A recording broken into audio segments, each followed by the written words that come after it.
Hello, mind wanderers. Welcome back to a new exploration into the depths of the psyche. This video is inspired by Viktor Frankl's ideas, paraphrased for clarity. You are not your circumstances. Inner freedom in the face of suffering. There is a space within every person that cannot be violated.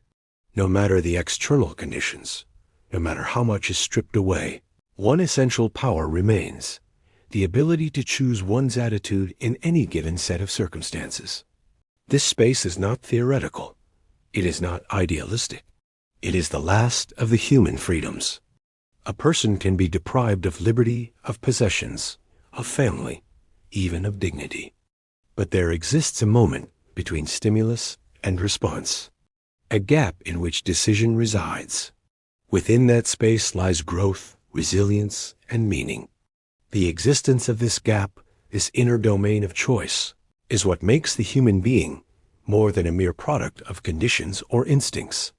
To be human is not simply to react, it is to respond. And in response, one becomes the author of one's life. Even in the most brutal circumstances, in conditions of deep deprivation, degradation, or cruelty, the individual retains the capacity to take a stand. That stand is not always external. Sometimes, the only resistance possible is internal. To decide not to become bitter, not to descend into hatred, not to surrender to despair. That decision, however quiet or invisible to the world, defines the soul. This is not to romanticize suffering. Suffering is not necessary to find meaning. But when suffering is unavoidable, meaning remains possible. It is in the confrontation with what cannot be changed that one is faced with the deepest human question: what attitude shall be taken toward this fate? Therein lies the task. Life doesn't ask what it can offer you, but what you're willing to give of yourself to life. In each moment, life poses a question, and the answer must be given through action, through courage, through inner stance. Even when nothing else remains, the question still stands, and the response still matters. The temptation to see oneself as a victim is real and understandable. But to collapse inwardly, to yield the last of the freedoms, the ability to choose one's attitude, is to relinquish what makes the human being human. The dignity of life resides not in what one possesses, but in how one bears what is imposed. There are those who, even in prison cells, in hospital beds, in exile or disgrace, retain a calm strength that cannot be explained by circumstance. They are not naive. They are not blind to the suffering of the world, but they see that the soul need not be crushed just because the body is confined. They understand that even in powerlessness, responsibility remains. Responsibility is not a burden. It is the mirror of freedom. One is free to choose, and therefore one is responsible for the choice. Even in darkness, one may choose light. Even in chaos, one may choose clarity. And even in despair, one may say yes to life. This choice does not erase pain, but it grants the pain a shape. It sets the suffering within a frame that affirms the worth of endurance. Without meaning, pain becomes torment. With meaning, pain becomes sacrifice. And sacrifice ennobles the sufferer. Meaning does not always come in the form of insight or revelation. Sometimes meaning is created by fidelity, by remaining loyal to values, to people, to tasks, even when no reward is in sight. Sometimes it means carrying a burden for someone else. Sometimes it means simply enduring with dignity. The one who chooses to bear suffering with dignity affirms something greater than the self. Not an idea, not a doctrine, but the value of life itself. This affirmation is quiet. It does not demand attention, but it resounds with the strength of the human spirit. To confuse the conditions of life with life itself is a fundamental error. Life cannot be reduced to its circumstances. Circumstances are the arena, not the essence.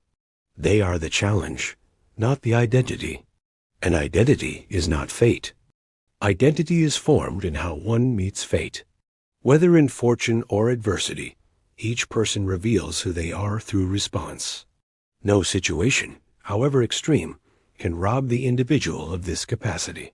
Between what happens and how one reacts, there is a moment. In that moment, there is freedom. And in that freedom, there is the seed of transcendence. Transcendence does not require religion or mysticism.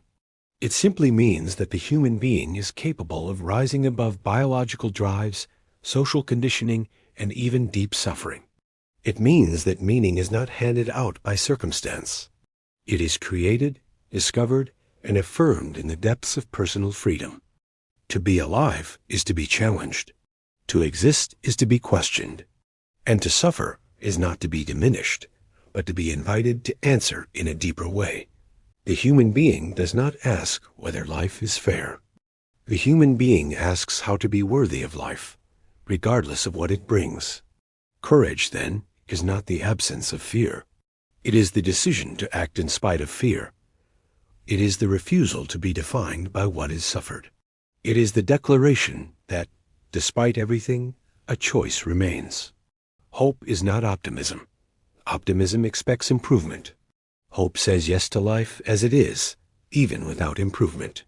Hope does not depend on forecast. It depends on inner freedom. The one who hopes does not expect life to be easy.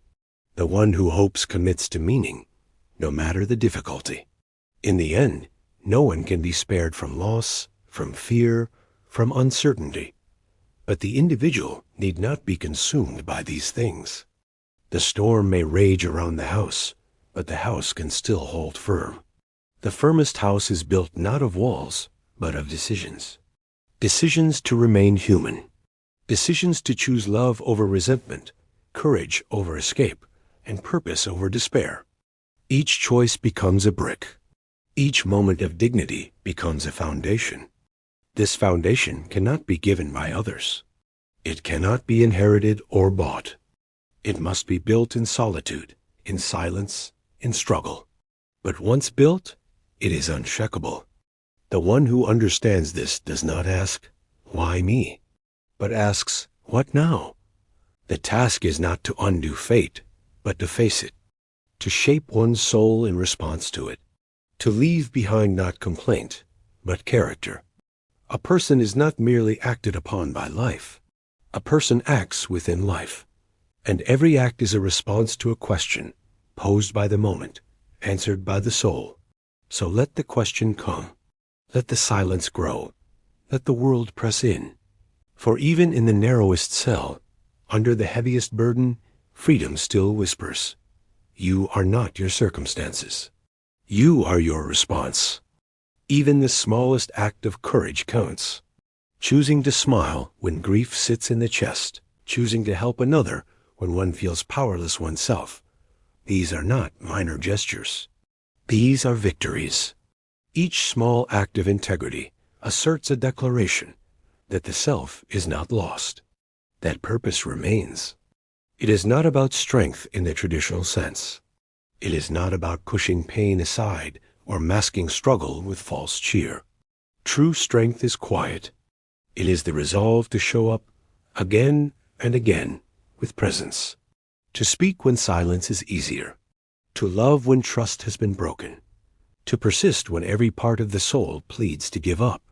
When the world becomes chaotic, when certainties dissolve, one might be tempted to look outward for rescue. But true stability is inward, anchoring oneself in values, in compassion, in honesty, in responsibility, provides a compass no external system can replace. We must remember, too, that the question posed by life is not always answered in words.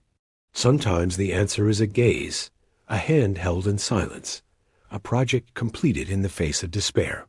Sometimes the answer is in staying, when fleeing feels like relief, or letting go, when clinging only deepens pain. When ideals are mocked, when truth is bent for convenience, the individual still possesses the capacity to uphold what is right.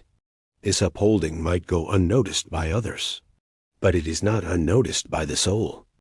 The soul records every choice, every moment of integrity, every instance where the individual refused to betray the self. That is the true mark of a meaningful life, Not how long one lived, nor how much was achieved in public eyes, but how faithfully one responded to the questions life asked. With what courage, with what tenderness, with what clarity of spirit. So let the world call. Let life press its questions upon the conscience. The answer is not always clear, nor easy, but it is yours to give. And that alone is the greatest freedom of all.